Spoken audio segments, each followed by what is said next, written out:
Estamos hoy con el periodista Pascual Serrano. Él es miembro fundador de la publicación digital Rebelión y autor de numerosos libros en los cuales analiza los medios de comunicación. El último que ha visto la luz lleva por título Desinformación, cómo los medios ocultan el mundo, y a través de las 600 páginas realiza un trabajo exhaustivo de documentación y análisis de la manera en que los medios manipulan y ocultan la verdad al público.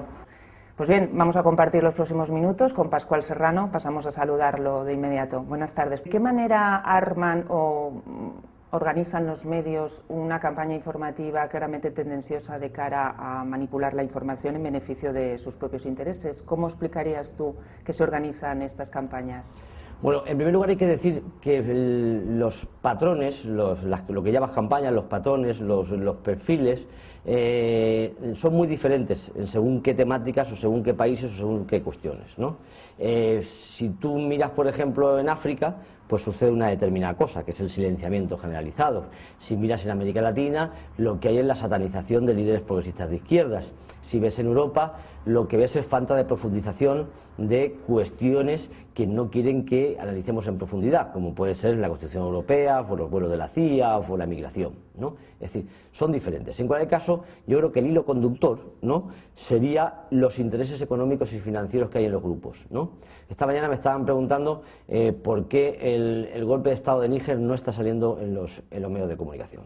La primera duda es, resulta preocupante, porque además Níger es un importante productor de petróleo, ¿no? Bueno, hay que decir que el petróleo de Níger no lo explota una empresa española, sino lo explotan las británicas, por lo que probablemente la razón de que Níger no tenga presencia en los medios de comunicación españoles es que no son empresas españolas petroleras las que están ahí. Si sucede algo en un país como Bolivia o Venezuela, donde sí que están las empresas petroleras españolas, con toda seguridad le prestaría atención.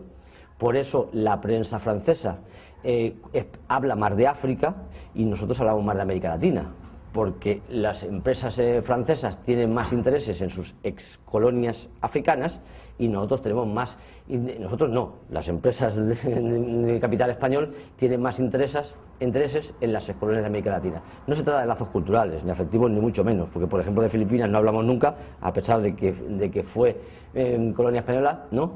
Y en cambio sí hablamos de América Latina. Es decir, la razón evidentemente son intereses financieros y económicos que existen en España y que son los que transversalmente condicionan los contenidos.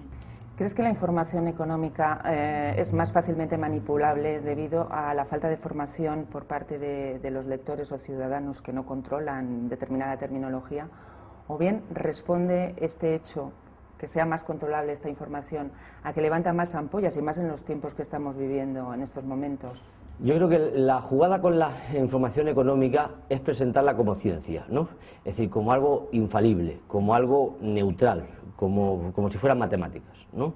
Esa es en teoría eso es lo que quieren con toda la información, presentaros toda la información como aséptica, como neutral, como objetiva. En algunas cuestiones es difícil, evidentemente, convencernos, pero precisamente en la economía lo tienen muy fácil, ¿no? Es decir, son números, son datos, son cifras, entonces podrían hacernos pensar que no existe ideología ni opinión cuando se está informando sobre economía, y lo cual no es verdad, ¿no? Es decir, yo creo que la gran farsa de la información económica es presentarla como ciencia indiscutible e imparcial, y no. Es decir, la economía evidentemente debería de estar condicionada a principios, a valores y a prioridades. Es decir, la economía no son números, la economía es decidir si quieres dedicar el dinero a hacer aviones militares o a hacer hospitales. Hablemos ahora, Pascual, del papel del profesional de la información como intermediario entre los grandes mastodontes económico-periodísticos y el ciudadano de a pie. El papel del profesional de la información que se mueve en la disyuntiva de su honestidad personal y profesional a la hora de ejercer la profesión y los dictados de los medios. ¿Hacia dónde crees que camina la profesión periodística? Porque muchos de estos profesionales buenísimos se ven obligados a abandonar los medios o simplemente les invitan a abandonarlos. ¿Tenemos que reestructurar la profesión? ¿Hacia dónde camina? El problema es que, aunque estemos orientados, de poco nos sirve, ¿no? Es decir, lo que ocurre es que yo creo que el marco, el modelo, la macroestructura empresarial, ¿no?, permite pocas grietas, aunque uno se pueda orientar, ¿no? Yo creo que hay que abrir debates importantes sobre el modelo comunicacional, sobre la propiedad de los medios de comunicación, sobre el papel de los gobiernos y de los estados. Ese es el debate fundamental. La discusión sobre la ética del periodista tiene muy poquito margen de maniobra, ¿no? Es decir, el periodista puede hacer muy poco en este modelo, ¿no? Yo alguna vez he hecho alguna comparación odiosa diciendo que el periodista se podía haber convertido en algo así como el administrativo del ministerio de una dictadura. Es decir, un tipo que no es responsable, que de alguna manera forma parte de la macroestructura burocrática de una dictadura, pero que su papel, como es el administrativo que escribe la máquina, pues no puede derribar o derrocar la dictadura, ¿no? Es decir, sería eso, es decir, un engranaje impotente para cambiar nada, pero de alguna manera utilizado para el funcionamiento, ¿no? Creo que tiene mala solución. En las facultades siempre me preguntan qué hace entonces el periodista. Yo siempre les he planteado que en realidad eso le pasa a muchas profesiones, no nos engañemos, ¿no? Es decir, que sientes que estás metido en una dinámica empresarial con la que no compartes valores y que formas parte de un sistema con el que no estás de acuerdo, ¿no? Hay una frase de Roto, el humorista, que dice: lo peor de mí es lo que me da de comer, ¿no? Es decir, algo así yo creo que puede suceder con el periodista. ¿Qué ocurre? Que yo no soy quien, y además no me parecería buena idea decirle a todos esos periodistas que están en grandes empresas que las abandonen y se vayan a quedar en indigencia. No me parece que les vaya a resolver yo mucho diciéndoles. Lo que yo siempre propongo y invito es a que se recuerden esos periodistas que tienen una deuda con la sociedad, ¿no? Que hay unos conocimientos, una capacidad y un acceso a información que no la pueden desarrollar en los medios de comunicación tradicionales. Tienen que buscar fuera de ese entorno empresarial un lugar donde de un modo desinteresado, solidario y comprometido y militante trabajen por una información más democrática y más participativa. Eso en realidad, como ya he dicho, ocurre con muchas profesiones. Es como el biólogo que trabaja para una multinacional conservera y considera que los fines de semana pues se dedica a militar en Greenpeace, ¿no?